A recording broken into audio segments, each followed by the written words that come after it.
Hola, amada familia Corandeo. Este es nuestro segundo devocional matutino 2025, Verdad para Vivir. Bienvenidos.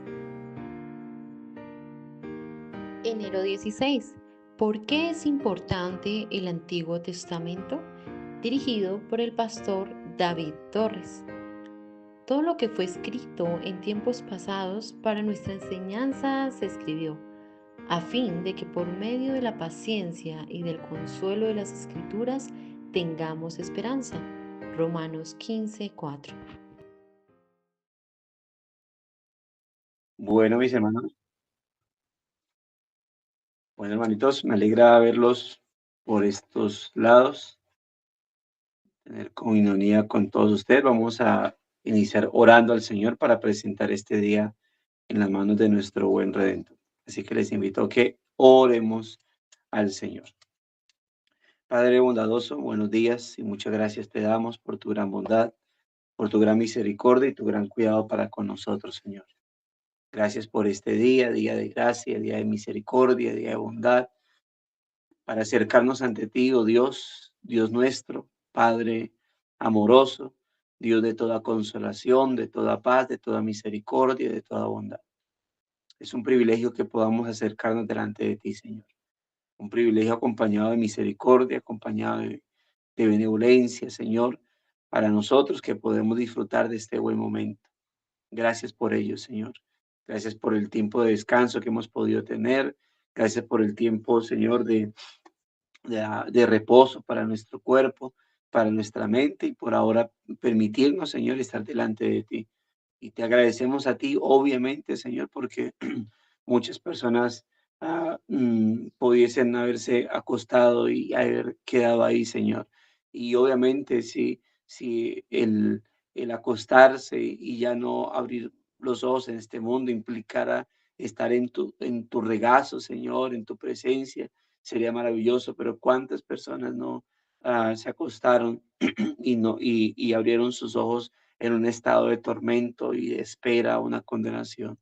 Por eso, gracias por permitirnos estar, Señor, delante de tu presencia, por permitirnos llegar aquí ante ti, ante tu trono de gracia, ante tu trono de misericordia, ante tu lugar santísimo, Señor, sabiendo que no es por nuestros méritos, jamás, Señor, jamás es por nuestros méritos, sino que la razón por la cual estamos delante de ti es por medio de Cristo, nuestro Señor y Salvador. Si fuera por nuestros méritos, la decepción es que jamás nos van a alcanzar nuestras buenas obras, las cuales obviamente debemos estar llevando a cabo en nuestra vida, pero no con el objetivo de ser aceptos ante ti, sino como con el objetivo de mostrar lo que tú has obrado y operado en nuestra vida, en nuestro caminar con Cristo, Señor. Pero también trae descanso, porque al saber que nuestras buenas obras no nos alcanzan para acercarnos ante ti, Señor, pues trae aliento a nuestra vida, de que la única razón por la cual podemos venir es por Cristo, tu Hijo, nuestro Señor, en quien tenemos puesta nuestra mirada o en quien debemos tenerla puesta, Señor. Por eso rogamos que este día sea un día de gracia, día de misericordia, pero también día de restauración y reconciliación en nuestra vida para contigo, Señor. Porque una de las razones, Señor, por las cuales venimos ante ti, además de agradecerte por nuestra vida, por nuestra familia, por tu cuidado, por tu misericordia que es nueva cada mañana, por tu gracia que nos llena y rodea nuestra vida, también es para colocarnos a cuentas contigo, Señor. Hemos pecado, hemos hecho lo malo ante ti, te hemos ofendido, Señor, de una o de otra forma, pero lo hemos hecho y lo hemos hecho muchas veces, Señor.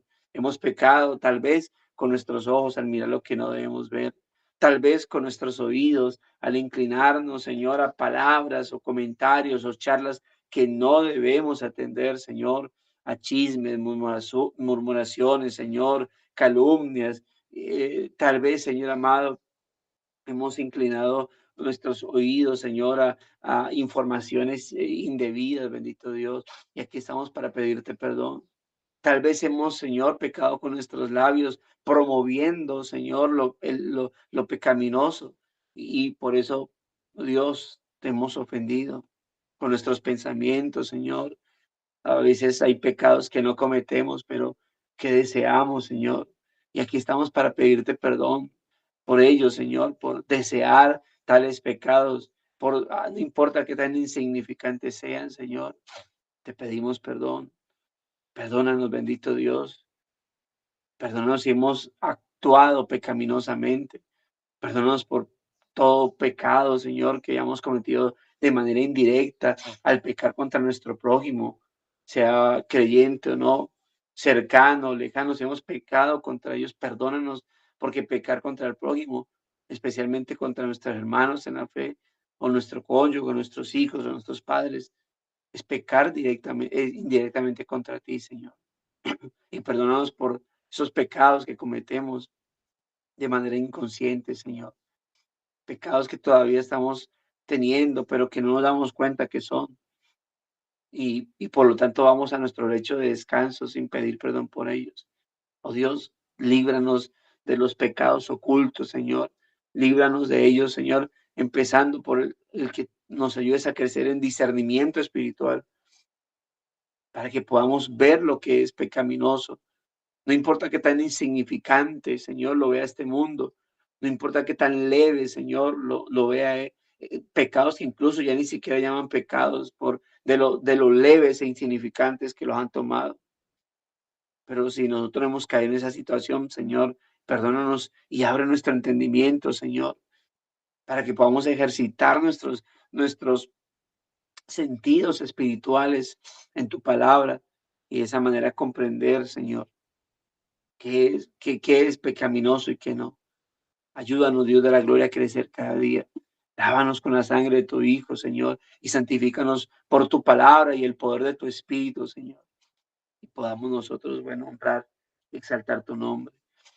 Y te pedimos por nuestra familia para que, Señor, una vez más, así como le has dado salud, así como le has dado bendiciones terrenales, de la bendición espiritual, Señor. Dale vida y salud espiritual para que puedan, Señor, conocerte y crecer cada día más y más en ti, acercarse a ti en nuevo nacimiento, en regeneración y seguir caminando en misericordia, Señor. No solamente en las bondades de las cosas que nos das terrenal, sino en la misericordia al empezar a conceder esas bondades espirituales, Señor, esas bendiciones espirituales que solo provienen de ti. Gracias te damos, Señor. Gracias por tu amor, gracias por tu misericordia y gracias por tu gran cuidado para con nosotros. El honor y la alabanza sea para ti por medio de Cristo nuestro Señor. Rogamos que este día con este devocional seas tú hablándonos, Señor, por tu palabra y podamos, Dios, comprender la riqueza de ella, Señor. Su suficiencia, su autoridad, Señor, su inspiración, su revelación. Y de esa manera, oh Dios, lo suficiente que es para nosotros en nuestro caminar cristiano.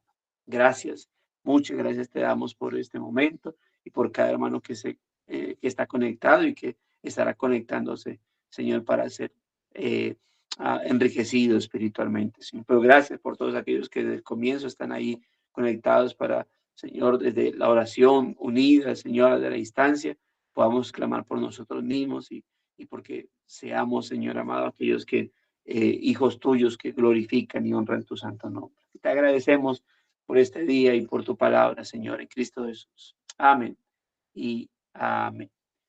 Bueno, amados hermanos, hoy nos corresponde, estamos en enero 16, el devocional bajo el título ¿Por qué es importante el Antiguo Testamento? Así que vamos a hacer lectura de él. Creo que nuestra hermana Elida tiene la mano levantada precisamente para ello. Muchas gracias, pastor. ¿Por qué es importante el Antiguo Testamento? Todo lo que fue escrito en tiempos pasados para nuestra enseñanza se escribió, a fin de que por medio de la paciencia y del consuelo de las Escrituras tengamos esperanza. Romanos 15:4. Aunque es posible que entendamos la importancia de la palabra de Dios para nuestra vida, quizá también nos preguntamos, en lo profundo de nuestro ser, ¿por qué es necesario estudiar las Escrituras del Antiguo Testamento? ¿Qué puede ganar una persona moderna de esta clase de estudio? ¿Por qué no enfocarnos en el Nuevo Testamento y en las historias de lo que hicieron y dijeron Jesús y sus apóstoles? Aquí está la respuesta. Estas secciones antiguas de la historia son importantes, no solo para las personas que vivieron en ese tiempo y para el pueblo de Israel, sino también para ti y para mí, y de hecho, para todo el mundo. Quizá esta afirmación absoluta parezca una hipérbole, pero si abordamos nuestro estudio de la Biblia con ciertas convicciones en mente, empezaremos a comprender y a convencernos, como el apóstol Pablo, de que aquel Antiguo Testamento fue escrito para nosotros, para instruirnos y darnos esperanza. La primera convicción es que la Biblia mantiene una unidad, desde la creación en Génesis hasta la nueva creación en Apocalipsis. En medio encontramos el registro de la caída de la humanidad y de la desolación que el universo sufrió por esa rebelión. En medio de todo descubrimos la historia de la redención, del plan y el propósito de Dios de reunir a un pueblo para sí. Tenemos que leer la historia completa, de principio a fin. La segunda convicción que debe dirigir nuestro estudio de la palabra de Dios es que esta unidad bíblica existe, no porque se trate de una colección de documentos religiosos, sino más bien porque es la palabra de Dios, escrita por hombres que, inspirados por el Espíritu Santo, hablaron de parte de Dios. Segunda de Pedro 1:21. Necesitamos leer todo lo que Dios ha decidido revelarnos. La tercera convicción es que necesitamos de la Biblia para entender la historia de la humanidad, nuestra propia historia individual y nuestro lugar en la historia. Una gran parte de lo que sucede en nosotros y a nuestro alrededor no tiene sentido sin un entendimiento de la naturaleza humana y de la soberanía de Dios, tal y como se revelan en las escrituras, en la escritura. Finalmente, la cuarta convicción es que la Biblia, incluyendo el Antiguo Testamento, es un libro que trata sobre Jesús. Si quitamos los ojos de Jesús, no solo perdemos el rumbo en el universo, sino también en la Biblia. El Antiguo Testamento nos señala a Cristo, nos prepara para Él y nos da ilustraciones de Él. Una de las preguntas que siempre debemos hacer es, ¿de qué forma me muestra esta historia las buenas noticias de Jesucristo? Con estas convicciones en mente, podemos tener la confianza de que estudiar el Antiguo Testamento es provechoso. Sin embargo, no es solo eso, también es un esfuerzo lleno de esperanza para que nos muestre a nuestro Salvador. Mientras más leamos las partes del Antiguo Testamento como libros escritos por Dios, mediante su Espíritu y que nos hablan de su Hijo, más crecemos en esperanza, en entendimiento y en semejanza a nuestro Salvador. Segunda de Timoteo 3, 12, 17. Amén. ¿Sí me ven? ¿Sí? ¿Me oyen? No sé. Sí, lo escuchamos. ¿Y me ven? No lo veo. No sé, por ahí. No, Ay, caramba, ¿por qué? incógnito. ¿Y ahora? Ahora sí. Estaba probando si abría otra pestaña que pasaba. Caramba. Aquí si abro otra. ¿Y ahí me ven? Sí, señor. Ok. Ahí. Listo. Bueno, tenemos, hoy me senté como preparando una clase bíblica. Los dos últimos que he tenido, que he hablado, son casi como si fueran clases teológicas. Cuando hablamos de Jesucristo es el Señor, y ahora este texto o este devocional, pero obviamente el objetivo tiene que ver con animarnos a profundizar en la palabra del Señor, ¿sí? Profundizarnos en las escrituras. Una de las cosas que mencionábamos, creo, uh, en uno de los devocionales, no sé si fue el de creo que fue en el último, donde hablábamos de bueno, qué va a ocurrir, es decir, el último año pasado, es cuál va a ser nuestro comportamiento cristiano para este año, ¿no? Que viene, que creo que todos somos conscientes de las luchas que tuvimos el año pasado con nuestra vida espiritual, aún en medio de que perseveramos en devocionales, aún en medio de que nos conectamos, pero ten en cuenta que no, la vida cristiana no se basa solamente en este tiempo o en esta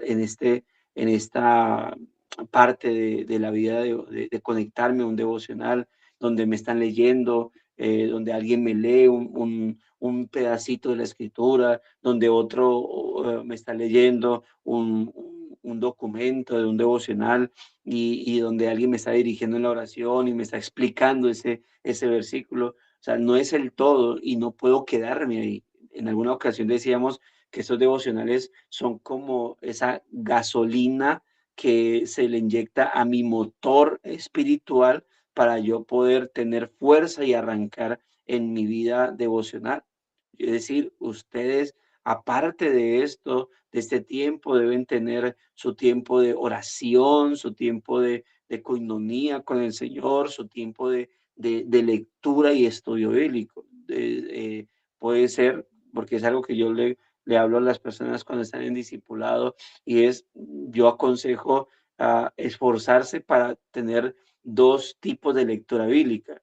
Una que sea para leer solamente y de esa manera adquirir información, y la otra que es la que uno se sienta con el cuadernito, ya es para uno subrayar la Biblia y estudiarlo de libro a libro y de principio a final, ¿sí? Libro a libro y de principio a final. Ah, pero ya con cuadernito, ya para apuntar cuáles son las inquietudes de ese capítulo o esos versículos que leí, cuáles son, qué es lo claro que yo entiendo para mi vida de ese versículo, cuál es lo que entiendo yo que Dios me habló a mi vida, qué es lo que más resaltó de ese capítulo, así no lo haya entendido, y si dentro de lo que resaltó lo entendí para mi aplicación, mucho mejor. Entonces, esos dos tipos de lecturas bíblicas, sea que uno se haga en la mañana, la que leo solamente para aprender, y si nunca he leído la Biblia, pues entonces hacerlo desde el Génesis, solamente leyendo, solo leyendo, uno, dos capítulos, tres, los que usted pueda leer. El año pasado, algunos siguieron la secuencia de lectura que el devocional da. Ahí la hermana Andrea ha estado compartiendo esa, ese plan de lectura, y es bueno seguirlo, pero también es tenerse otro tiempo de lectura con el objetivo de estudiar la Biblia, porque la lectura con el estudio es lo que me va a llevar a mí a la meditación bíblica. Yo no puedo meditar en la Biblia, no puedo tener una meditación en la palabra de Dios si no tengo una lectura con estudio bíblico. La Biblia dice eso, ¿no?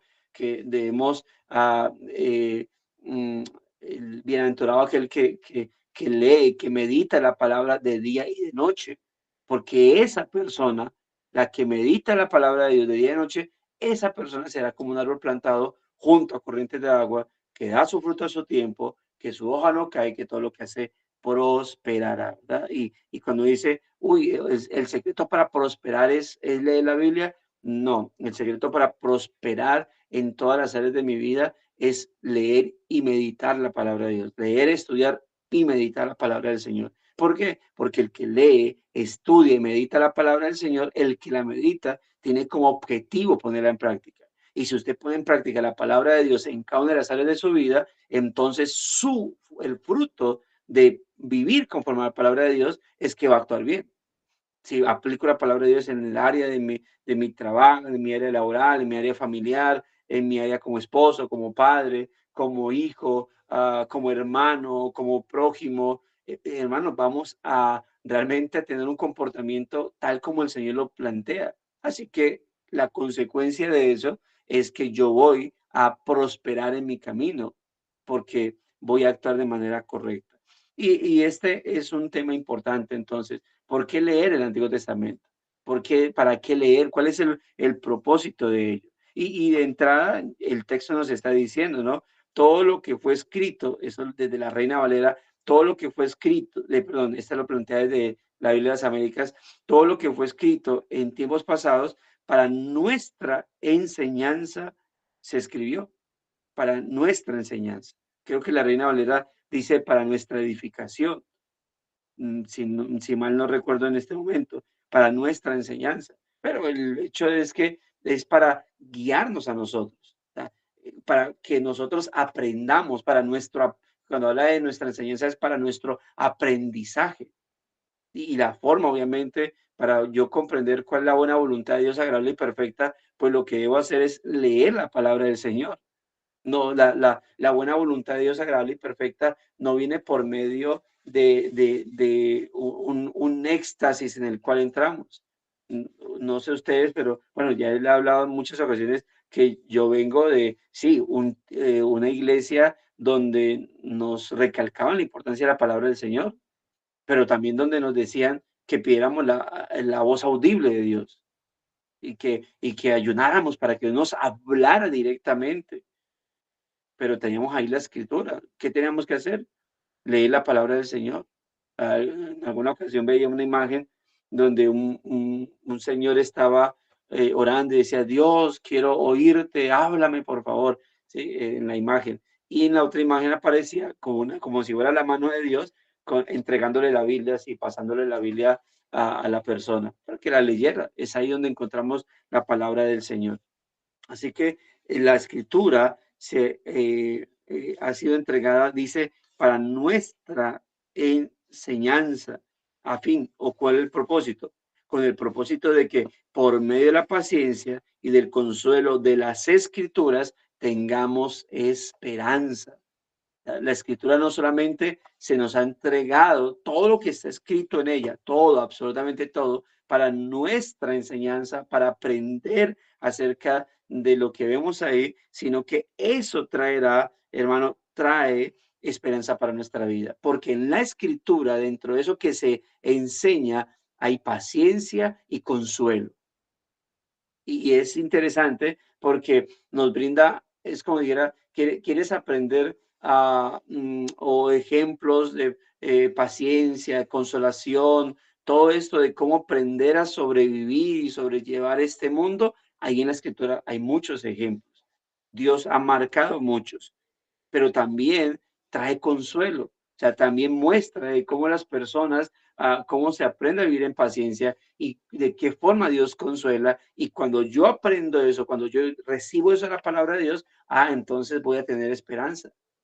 Porque voy a decir, claro, la escritura me enseña cómo hombres persistieron en este mundo, cómo hombres perseveraron, cómo hombres aguantaron, cómo hombres soportaron.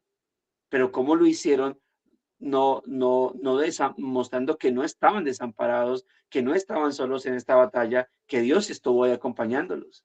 Así que eso trae consuelo a nuestra vida y por lo tanto esperanza de que no estoy solo. Como dice Hebreos 12, ¿no? Dice que tenemos en derredor nuestro tan gran nube de testigos.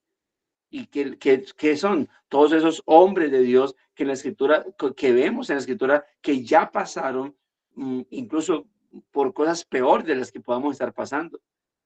De que usted no puede decir, por la escritura, yo no puedo decir que soy el único, ¿no? Hace poco hablábamos de los supuestos, no recuerdo con quién hablaba, pero hablábamos, ok, sí, con un hermano de la iglesia en Espinal y hablábamos de aquellos que supuestamente se creen los guerreros de Dios y entonces diciendo, bueno, Señor, que este año no me consideres como tu más fuerte soldado y por eso me das las más duras batallas. Y te hablamos con él, decíamos que el que postea esa imagen de Señor, que este 2020, yo escondiéndome de Dios para que no me considere su mejor soldado y me dé las más duras batallas. Decíamos que eso es una actitud muy soberbia, creerse pues el mejor de los mejores y por eso está pasando batallas que otros no pudiesen pasar. Al final, lo que entendemos por la escritura es que sea lo que yo esté pasando, otros pasaban por situaciones más difíciles que las mías y Dios estuvo con ellos. Así que lo que trae la escritura para nuestra vida es que esperanza de que otros pasaron pruebas con la mirada puesta en el Señor, yo también entonces las puedo pasar, así como ellos, con la mirada puesta en el Señor. Sobre todo porque hay pruebas que miramos y decimos, Dios nos guarde de pasar por ahí. Pruebas impresionantes, pero que en medio de todo podemos entender que Dios estuvo en el asunto, ¿no? Empieza el escritor diciendo, es posible que entendamos la importancia de la palabra de Dios para nuestra vida. Quizá también, dice, aunque es posible, perdón, que entendamos la importancia de la palabra de Dios para nuestra vida, quizá también nos preguntamos en lo profundo de nuestro ser, ¿por qué es necesario estudiar las historias del Antiguo Testamento? ¿Qué puede ganar una persona moderna de esta clase de estudio? ¿Por qué no enfocarnos en el Nuevo Testamento y en las historias de lo que hicieron y dijeron Jesús y sus apóstoles? Incluso cuando una persona llega o puede llegar a tener esa percepción del Antiguo Testamento, al final termina también teniendo una percepción así del Nuevo Testamento. ¿Por qué? Porque llega al final, hace que la escritura sea o termine siendo obsoleta para su vida. Yo recuerdo una vez vi o escuchando este pseudo apóstol y por lo tanto pseudo predicador Guillermo Maldonado. Él decía que él y su iglesia estaban en otro nivel, porque mientras otros evangélicos se sometían o se conformaban con lo que Dios había dicho en su palabra, él había trascendido viviendo conforme a lo que Dios le estaba diciendo en el presente, ¿sí? Entonces, vivir conforme a la Biblia es conformarse con lo que Dios había dicho, pero vivir en su atmósfera espiritual, bajo su ministerio, decía él, era estar viviendo conforme a lo que Dios estaba hablando actualmente. O sea, note cómo por debajeaba la escritura como aquello obsoleto, y entonces hay que estar bajo el ministerio. Pero es el pensamiento de todos estos pseudoapóstoles hoy en día, de cómo menosprecian la palabra del Señor y simplemente viven detrás de nuevas, entre comillas, nuevas revelaciones. A ver cómo caminar. La escritura no les es suficiente para vivir en este mundo. Así que la Biblia nos enseña que de una de las formas o una de las razones por las cuales debemos leer las escrituras, en este caso del Antiguo Testamento, es para nuestra edificación, lo que está diciendo el escritor ahí en Romanos capítulo 15, Pablo, para nuestra enseñanza, para nuestro aprendizaje, para que podamos aprender nosotros. Dice, aquí está la respuesta ante esas dos preguntas que se hicieron, ¿no? ¿Por qué puede ganar una persona moderna de esta clase de estudio? O ¿por qué no enfocarnos en el Nuevo Testamento y en las historias de lo que dijeron Jesús y su apóstol? Es decir, en vez de enfocarnos en esas historias pasadas. Note la respuesta que da de entrada el escritor. Esas secciones antiguas de la historia son importantes. Uno, no solo para que las personas que vivieron en ese tiempo, no solo para las personas que vivieron en ese tiempo y para el pueblo de Israel, sino también para ti y para mí, y de hecho para todo el mundo. Es el propósito de esa enseñanza. Quizá esta afirmación absoluta parezca una hipérbole. Es decir, ¿cómo así que para ellos, para el pueblo de Israel y también para nosotros y para todo el mundo? Esta afirmación puede parecer una hipérbole, es decir, una exageración, pero si abordamos nuestro estudio de la Biblia con ciertas convicciones en mente, empezaremos a comprender y a convencernos, como el apóstol Pablo, de que el Antiguo Testamento fue escrito para nosotros, para instruirnos y darnos esperanza. Y recordemos que una afirmación hermenéutica es que la Biblia no fue escrita a nosotros, sin duda alguna, o sea, no fue escrita a nosotros, es decir, nosotros no somos los destinatarios originales de la Biblia. Y eso es lo que, cuando uno estudia la palabra del Señor, una de las cosas que se debe entender es, yo no soy el destinatario. Por lo tanto, hay un destinatario, hay que tener en cuenta el contexto histórico, tanto del escritor de ese libro, como de aquellos a quienes se escribió ese libro. La Biblia no se escribió a nosotros. Y debo tener en cuenta entonces que rodeaba al autor y a los destinatarios. Pero si bien la escritura no fue escrita a nosotros, sí fue escrita para nosotros. Y hay que entender entonces cómo, bajo el contexto del autor y de los destinatarios, cómo Dios habló a esas personas en ese entonces y de qué manera Dios nos va a hablar entonces a través de esa escena a nosotros. De qué manera nos va a hablar. Y hay cosas que trascienden, hay enseñanzas que trascienden. Cuando el escritor, por ejemplo, cuando Josué escribe cuando se plantea o se deja en claro el libro de Josué, escribe un libro y eso va a servir para la posteridad. Por ejemplo, las murallas de Jericó.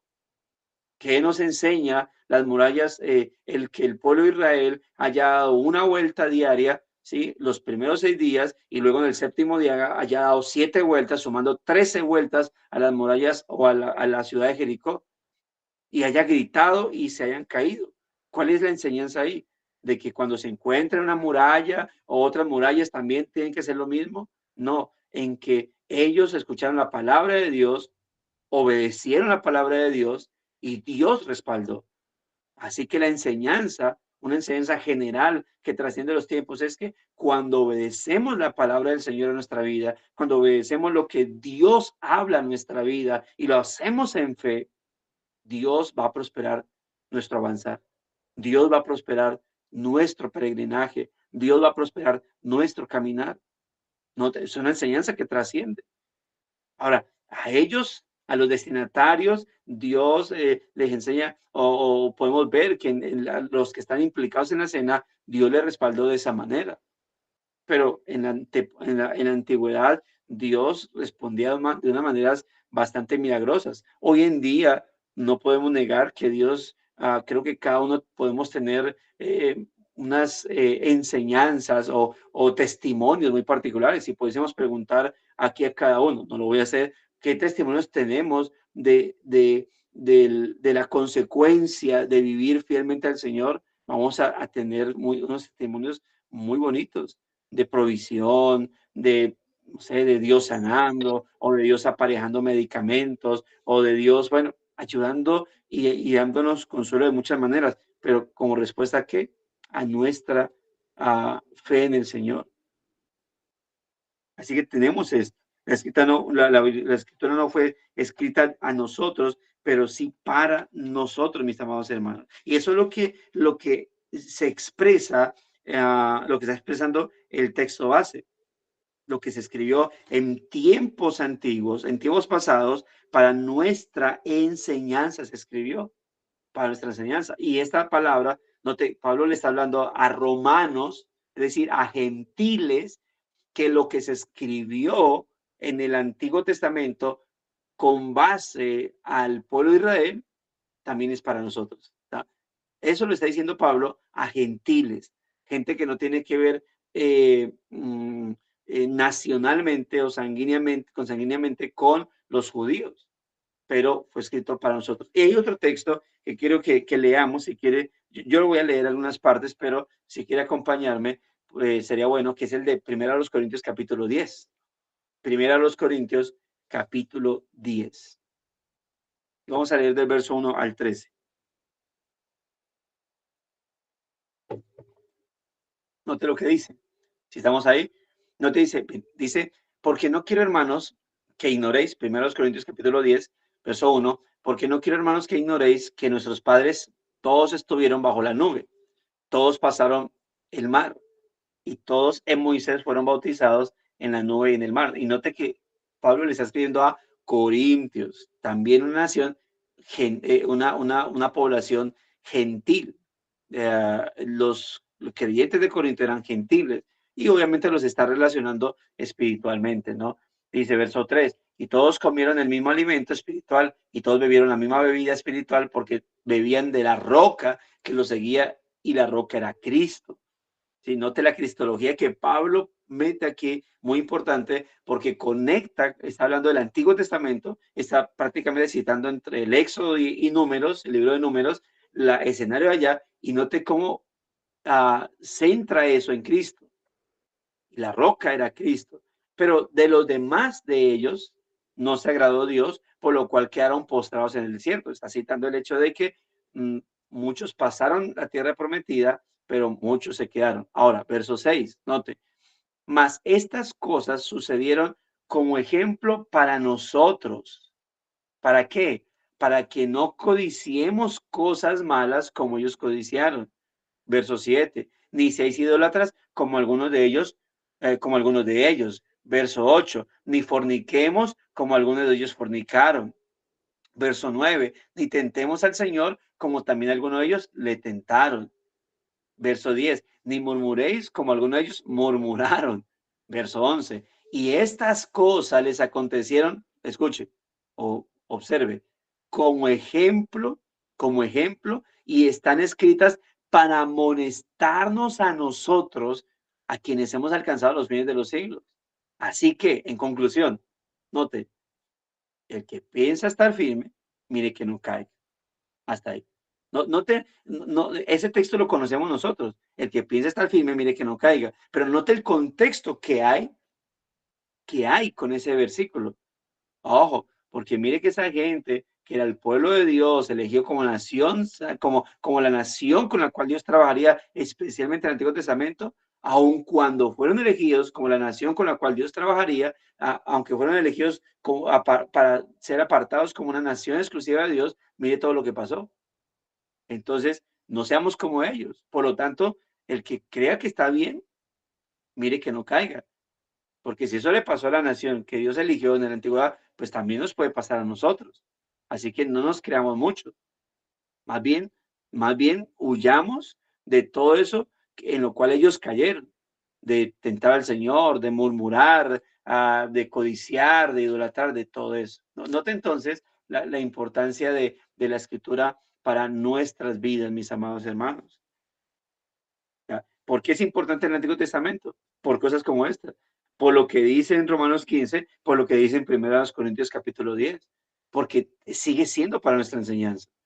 La otra es una señora que iba a la iglesia, pensaba que era hermana, pero decía, pastor, pero usted ¿por qué predica el Antiguo Testamento? Si ya no estamos en la ley, estamos en la gracia. ¿Qué? ¿Qué es lo que está diciendo? Entonces la llevaba a textos como estos. Y yo le decía, ¿cuál es la Biblia que predicaban los apóstoles para enseñar el Evangelio? Lea, y le digo, ¿usted no ha leído Hechos 7, el sermón de Esteban sobre qué fue escrito? ¿Cuál era la Biblia que usaban ellos? Cuando dice en Hebreos, se me fue, Hebreos 7 creo que es, ahí se me pasó el texto, lo tenía aquí, los creyentes de Berea. O sea, dice que se iban a las casas para escudriñar las escrituras a ver si lo que los apóstoles habían escrito era verdad. Creo que es Hebreos 11, ya se me fue. ¿Cuál Biblia estaban estudiando? Si no el Antiguo Testamento. Y con eso corroboraban que lo que los apóstoles estaban diciendo acerca de Cristo era cierto. Ahora, el escritor Alistair Begg da 4 convicciones que hay que tener en cuenta para poder comprender y convencernos, como el apóstol Pablo, de que el Antiguo Testamento fue escrito para nosotros, escuche, no a nosotros, sino para nosotros, para instruirnos y darnos esperanza. Y 4 convicciones a tener en cuenta, muy importantes. La primera, ¿de qué debo convencerme yo para yo sumergirme en el Antiguo Testamento y ser edificado? Primero, bueno, que la Biblia mantiene una unidad. Desde la creación de Génesis hasta la nueva creación en Apocalipsis. Uno dice, la Biblia tiene un hilo que atraviesa de principio a final. Algunos llaman una línea melódica que atraviesa de principio a fin. Y ahí hablamos de, eso es lo que se conocería como la unidad temática de la escritura. ¿De dónde viene? Desde Génesis hasta Apocalipsis. Y por eso Génesis es la primera creación, ¿sí? La primera creación, y Apocalipsis es la nueva y perfecta creación.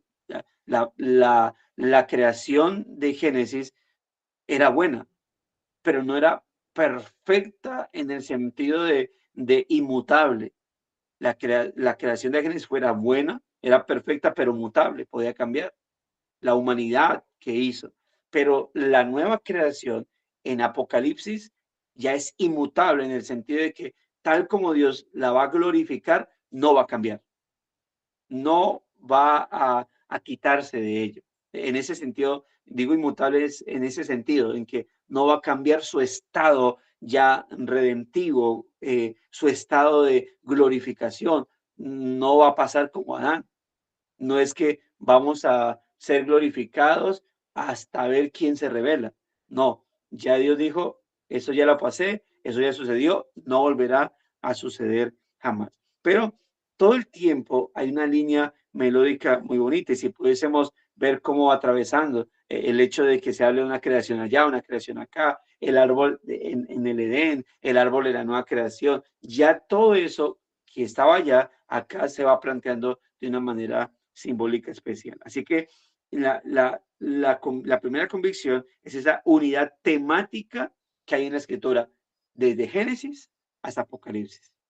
¿Sí? Y esa es la tarea del predicador o de los pastores, de poder enseñar a la iglesia de manera correcta, que como cuando enseñamos la escritura, cómo pues, mostrarle a las personas, a los oyentes, ese hilo que atraviesa de principio a final la escritura o esa línea melódica que atraviesa. Y cuando lo presentamos, cuando se va a enseñar algún libro de la escritura del Antiguo Testamento, la tarea nuestra es eso, no hablar de un libro desde la parte moral, como diciendo, bueno, eso lo vimos, ¿cómo aplicamos nuestra vida? No, ¿qué nos dice el texto? Y cómo lo conectamos cristológicamente. La segunda convicción que debemos tener en cuenta, bueno, aparte de la primera, que eso nos enseña y nos da esperanza, ¿no? La segunda convicción a tener en cuenta es que un estudio de la palabra de Dios, en este caso del Antiguo Testamento, dice que debemos tener es que esta unidad bíblica existe no porque se trate de una colección de documentos religiosos, sino más bien porque es la palabra del Señor. ¿Cuál es la segunda convicción que debemos tener al estudiar el Antiguo Testamento? Es que esta unidad bíblica, esta unidad temática, como ya lo mencionamos en la primera, esta unidad temática existe no porque se trate de una colección de documentos religiosos, sino porque es la palabra del Señor. Es decir, ahí donde pudiésemos hablar aquí de el origen de su autoridad. ¿Por qué la Biblia debe ser leída desde el Antiguo Testamento? Porque ella recibe el título de la palabra de Dios. Ella también recibe el título de las Santas Escrituras. Por lo tanto, entonces nosotros debemos sumergirnos en esto en particular, de estudiar la palabra del Señor. Un texto que se nos presenta ahí es para reflexionar el último, es el de 2 Timoteo capítulo 3. Y ahí donde está ese texto conocidísimo, ¿no? Toda la escritura es inspirada por Dios y útil para enseñar, para redarguir, para corregir, para instruir, enseñar, redarguir, corregir, instruir en justicia. Entonces, y esas palabras están conectadas. Con la escritura ha sido inspirada para que nos sea útil, porque nos enseña, es decir, nos da información acerca de lo que está ahí, Dios en este caso. Ahora, nos redarguye, nos muestra el error, nos corrige, nos dice qué camino tomar, nos instruye, nos dice cómo comportarnos en ese camino que nos dice que debemos tomar. Eso con el propósito de que todos seamos preparados. Obviamente, principalmente se enfoca en Timoteo, en aquellos que van a dirigir la iglesia, pero en extensión a todos los creyentes. Entonces, tenemos que tener convicción de que la Biblia tiene una autoridad, es la palabra de Dios, y ya con decir que es la palabra de Dios, ¿qué se nos está diciendo? Que tiene autoridad divina. Entonces, así como en la primera convicción nos plantea que la Biblia tiene una unidad temática, ¿sí? La segunda convicción nos plantea que la razón de su autoridad, la Biblia tiene una autoridad divina, por eso le da el título de palabra de Dios. La llamamos Biblia, pero es la palabra de Dios, y con el hecho de que yo diga es la palabra de Dios, ya eso debe llamar la atención y debe conectarme de manera responsable con ella, por ser ¿qué? la palabra de Dios. Por eso, si tú eres de los que dice, uy, es que yo leo la Biblia y me da sueño, me da pereza, entonces lo que estás diciendo es que la palabra de Dios o la voz de Dios escrita te da pereza.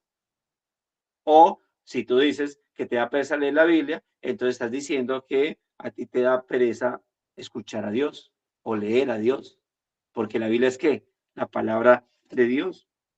Y ahí es donde obviamente se plantea, ¿no? El hecho de que ella tenga autoridad. La Biblia es la palabra de Dios, es la revelación escrita, ¿sí? Que vino mediante inspiración. Es la palabra, por eso yo clarifico que la palabra a mí no se me revela. La palabra, la Biblia, ya es revelación de Dios. Una revelación que vino por inspiración. Ya no hay más personas inspiradas por Dios para escribir. Ya la Biblia es la revelación escrita de Dios que llegó mediante inspiración. La palabra a nosotros se nos ilumina. Ya ella es revelación. Yo no recibo revelaciones, yo recibo iluminación de lo que fue revelado mediante inspiración.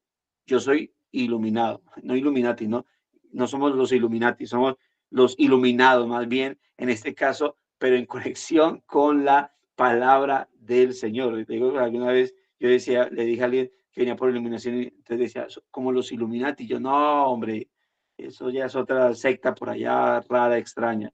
Nosotros somos iluminados. Obviamente no vamos a llamar los iluminados para evitar confusiones y percepciones extrañas de algunas personas, ¿no? Que puedan no entender muy bien esto. Pero sí quiero decir es que eso, la palabra es como esa revelación, nuestros ojos se les quita el velo y podemos entender esa revelación. Bueno, el origen de la autoridad, de la autoridad de la palabra es por eso, porque ella fue revelada a hombres mediante inspiración y esos hombres que hicieron la escribieron. Así que lo que estamos nosotros leyendo es, cuando nosotros leemos la escritura, leemos la palabra de Dios. Eso implica obviamente esa autoridad. Por eso es útil. Por eso es útil para darnos información, redarguirnos, corregirnos e instruirnos en ese camino. La tercera convicción es que necesitamos la Biblia para entender la historia de la humanidad, nuestra propia historia individual y nuestro lugar en la historia. Es decir, eso plantea, o lo que planteamos aquí, su relación con nosotros. La tercera convicción es entender su relación con nosotros. Es lo que está diciendo acá, ¿no? Otra vez. Necesitamos la Biblia para entender la historia de la humanidad, nuestra propia historia individual y nuestro lugar en la historia. Obviamente la Biblia no me habla a mí directamente en el sentido de David Torres, pero al hablarme, al dirigirse hacia el hombre, pues estamos hablando, cuando digo hombre hablo en sentido general, no, en sentido de ser humano. Entonces, si le hablo al ser humano, bueno, entonces pues ahí está implicada mi vida. Y cuando yo veo cómo la escritura afronta, por ejemplo, el tema del pecado, de la lucha contra el pecado, yo leo cosas y yo digo, ahí estoy yo. Esa es mi lucha, esa es mi batalla, ese es mi caminar, ese es mi peregrinaje. Esa convicción, ¿no? Una gran parte de lo que sucede en nosotros y a nuestro alrededor no tiene sentido sin un entendimiento de la naturaleza humana y de la soberanía de Dios, tal como se revela en la Escritura. La Escritura me revela a mí quién es Dios, pero también me revela quién somos nosotros ante Él. Y hay que recordar, la Escritura revela de la humanidad, ¿qué es lo primero? Que es una criatura de Dios, que es creación de Dios, compuesta por cuerpo y alma, que somos una unidad psicosomática, compuesta por cuerpo y alma o cuerpo y espíritu, que es lo mismo. Pero obviamente también que nos dice que nosotros somos criaturas de Dios que cayeron y que por lo tanto tienen una naturaleza con inclinación pecaminosa en nuestra vida, una naturaleza caída, humana caída, pero como Dios a través de los tiempos fue tratando con esa naturaleza, con esos seres humanos con naturaleza caída. como ahora somos seres redimidos, pero redimidos con todavía una naturaleza humana en nuestra vida que está inclinada al pecado y que nos toca luchar todos los días, batallar, pelear. Eso nos enseña la Escritura. Por eso note lo especial del texto que nos dan para revelación, para meditación ahí, que es el de 2 Timoteo capítulo 3, y cómo Pablo resalta o recalca algo de Timoteo, que Timoteo de la niñez había conocido las Escrituras, las cuales lo hacían sabio para la salvación. ¿Sí? Entonces, pero ¿de cuál Escritura estaba hablando? Note esto, Pablo le está diciendo a Timoteo, dice que él ha persistido en lo que ha aprendido, sabiendo de qué ha aprendido. Dice, porque él desde pequeño ha conocido las Escrituras, pero no está hablando de lo que conocemos como los escritos neotestamentarios, sino del Antiguo Testamento. Y él dice que esas Escrituras lo hicieron sabio para la salvación, que es en Cristo Jesús. Entonces, el Antiguo Testamento también te hace sabio para la salvación que es en Cristo Jesús, no solamente el Nuevo Testamento. Y si el Antiguo Testamento también me sirve para ser sabio para la salvación que es en Cristo Jesús, entonces yo tengo que leer también el Antiguo Testamento. Sería lo tercero. Entonces, tenemos lo primero, me da una unidad temática, ¿sí? Lo segundo, la segunda convicción, la razón de esa unidad temática es que tiene autoridad divina, porque es la palabra del Señor, una autoridad que fue que conocemos porque la palabra del Señor es la revelación de Dios, es la revelación escrita de Dios mediante inspiración. Es decir, tuvo que haber un evento milagroso para que esa revelación de Dios fuese escrita, ¿sí? Y el evento milagroso en inspiración. Su relación con nosotros. Esa es la tercera convicción, la relación de la Escritura con nosotros al hablarnos acerca de Dios, pero también de cuál es nuestra condición de nosotros ante el Señor. Y la cuarta convicción, la Biblia, incluyendo el Antiguo Testamento, es un libro que trata a Jesús. Es decir, lo que podemos decir es que la cuarta convicción es entender que la Biblia es cristocéntrica. Sí, el Nuevo Testamento, toda la Biblia es cristocéntrica. Toda la Biblia está centrada en el Señor Jesucristo. Por eso la cuarta convicción es que la Biblia, incluyendo el Antiguo Testamento, es un libro que trata sobre Jesús. Si quitamos los ojos de Jesús, no solo perdemos el rumbo en el universo, sino también en la Biblia. El Antiguo Testamento nos señala a Cristo, nos prepara para Él y nos da ilustraciones de Él. Por eso una de las preguntas que siempre debemos hacer es ¿de qué forma me muestra esa historia la buena noticia de Cristo? Siempre va a ser. Uno aprende acerca de lo que les decía ahorita. No fue escrita a nosotros, fue escrita para nosotros. La Biblia cada libro tiene su autor, destinatario, ¿sí? Por lo tanto, el contexto de eso, pero cada libro va a responder a la pregunta, ¿cómo me conecta eso con el Evangelio de Cristo? Teniendo en cuenta que el Evangelio de Cristo abarca ¿qué cosa? Abarca nacimiento, ¿sí? Profecía, nacimiento, vida de Cristo, sacrificio de Cristo, por lo tanto muerte de Cristo, resurrección de Cristo, ascensión de Cristo, regreso de Cristo. Todo eso es el Evangelio. Y la Biblia es cristocéntrica. Bueno, Cristo nos da ejemplo de eso. Mira lo que dice Lucas capítulo 24. Acompáñenme a Lucas capítulo 24. Voy a leer algunos textos. Voy a leer los versículos 25 al 27. Lucas capítulo 24. Mira lo que dice. Dice, entonces él les dijo, él es Cristo en contexto, ¿no? Jesucristo les dijo a los dos discípulos, a los discípulos que iban camino de Maús, dice, entonces él les dijo, oh insensatos y tardos de corazón. Si no recuerda esta escena, puede leer todo el capítulo 24 para que entienda por qué les dijo insensatos y tardos de corazón. Dice, oh insensatos y tardos de corazón para creer todo lo que los profetas han dicho. No te la pregunta, ¿no era necesario que el Cristo padeciese esas cosas y que entrara en su gloria? Y comenzando desde Moisés y siguiendo por todos los profetas, les declaraba todas las escrituras, en todas las escrituras lo que de él decían. Recuerda que el Antiguo Testamento, o tenga en cuenta que no, el Antiguo Testamento estaba escrito en diferente orden que tenemos nosotros y estaba dividido en tres partes, que era la ley o la Torá,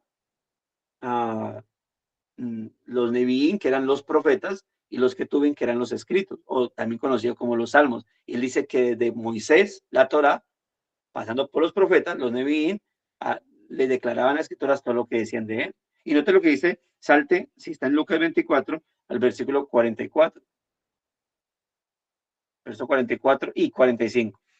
Y les dijo, Cristo, les dijo a los discípulos, dice, estas son las palabras que os hablé. Ya estaba reunido con ellos, ya se había revelado como Cristo, que al principio estos personajes que iban camino de Maús no lo habían reconocido, estos discípulos. Pero ya cuando se les aparece, ya se presenta como él, dice, y le dijo, estas son las palabras que os hablé, estando aún con vosotros, que era necesario que se cumpliese todo lo que se ha escrito de mí en la ley de Moisés, la Torá, en los profetas, los Neviín, y en los Salmos, que es el libro que encabezaba los Ketuvim, que eran los escritos. Note, ¿sí ve? Y miren lo que dice el versículo 45. Entonces les abrió el entendimiento para que comprendiesen las escrituras. Oremos, hermanos, para que Dios nos abra ese entendimiento bíblico. ¿Cómo concluye el escritor? Con estas convicciones en mente, podemos tener la confianza de que al estudiar el Antiguo Testamento es provechoso, es edificante, porque nos enseña, porque nos reargulle, porque nos corrige, porque nos instruye, mis hermanos. Es decir, nos edifica, porque nos muestra a nuestro Salvador todo, desde el Génesis hasta Apocalipsis. La Escritura nos muestra el Salvador. Cada libro de la Biblia nos muestra a Cristo nuestro Señor.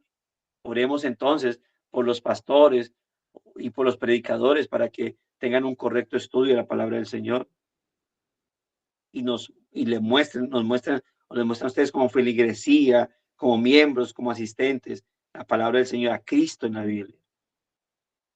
Sin embargo, no es solo eso, también es un esfuerzo lleno de esperanza porque nos muestra al Salvador. Mientras más leamos las partes del Antiguo Testamento como libros escritos por Dios mediante su Espíritu y que nos hablan de su Hijo, más que seremos en esperanza, en entendimiento y en semejanza a nuestro Salvador.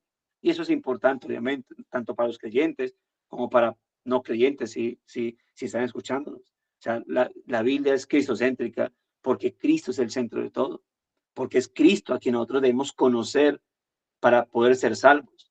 La Biblia no nos habla de cómo ser meramente morales para ser salvos. La Biblia nos habla de cómo debemos conocer a Cristo y cómo debemos entrar nuestra vida en Cristo para que podamos obtener la salvación. Los creyentes hemos obtenido esa salvación y gloria al nombre del Señor por eso, porque la hemos obtenido no por nuestros méritos o no por nuestra propia decisión, sino por lo que Dios ha obrado en nuestra vida, por cómo Dios ha tocado nuestro corazón, por cómo Dios ha iluminado nuestra vida a través de la regeneración que ha producido en nosotros. Y si usted quiere conocer a Cristo porque no es creyente, porque no practica el cristianismo, bueno, debe sumergirse en la palabra, pero debe hacerlo pidiendo al Señor que abra su entendimiento, que le revele la palabra del Señor a su vida, que le ilumine, esa palabra revelada a su vida. Y de esa manera usted pueda conocer a Cristo. El Señor nos ayude, mis amados hermanos, a todos, a que amemos su palabra y la amemos de tal manera que entonces podamos sumergirnos en ella, mis hermanos, y podamos encontrar los tesoros maravillosos de Cristo para nuestra vida. No sé si hay algún comentario, algún escrito ahí que se deba leer o si no, para que oremos. Mira.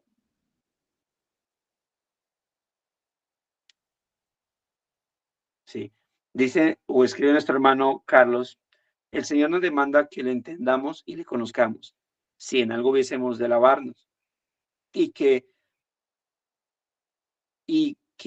mejor manera de hacerlo que estudiando todos los valiosos escritos que ha inspirado su palabra, su carácter, sus consejos, sus juicios a través de la historia de trato con su pueblo, primero, por el cual introdujo su plan de salvación. Allí aprendemos el valor que Él da a sus atributos de amor, fidelidad, celo, santidad, su majestad, etcétera.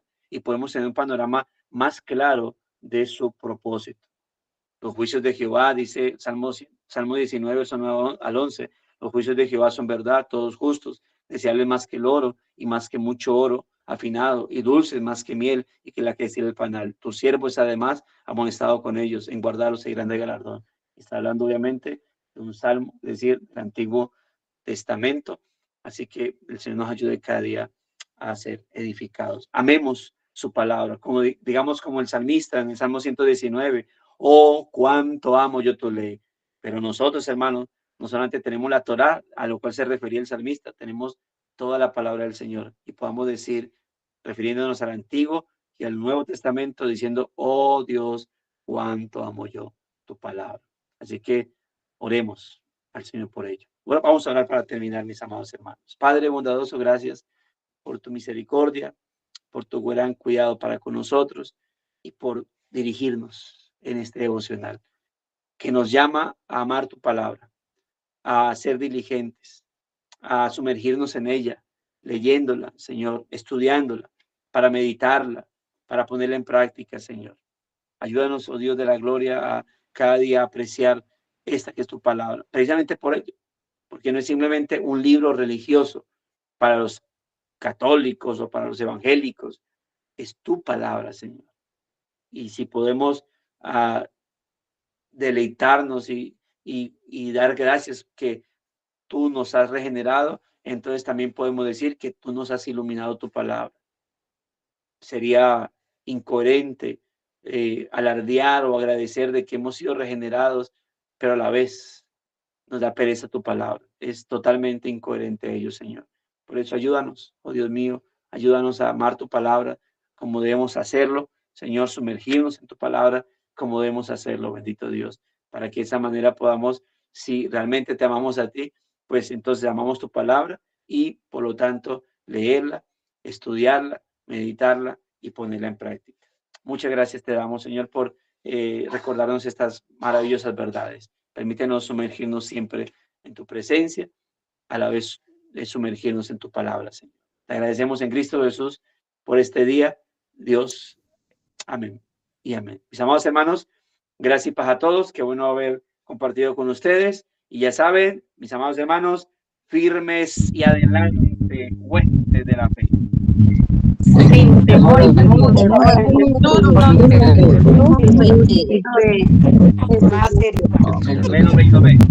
Dios bendiga.